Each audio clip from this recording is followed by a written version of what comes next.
फिर्यादी शाहरुख यांनी दिलेल्या तक्रारीनुसार शाहिद अन्सारी, नौशाद शाह, शादाब आणि एक अनोळखी युवक यांच्या विरुद्ध जीवे मारण्याची धमकी तसेच मारहाणीचा गुन्हा पोलीस ठाणे तहसील येथे दाखल करण्यात आलेला आहे। पैकी आरोपी शाहिद अन्सारी आणि नौशाद शाह यांना अटक करण्यात आलेली आहे। उर्वरित आरोपी शादाब आणि अनोळखी इसम यांची माहिती काढून त्यांना अटक करण्याची कार्यवाही चालू आहे।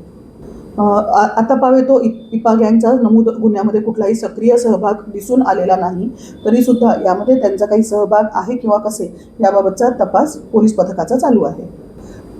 फिर्यादी शाहरुख हे त्यांच्या नातेवाईकांच्या मरणाच्या मौत व्यक्तीच्या कार्यक्रमाकरता डोभी अंसारनगर येथे आलेले होते आणि आरोपी शाहिद याने भाईने बुलाया है असं म्हणून त्यांना चलण्यास सांगितले।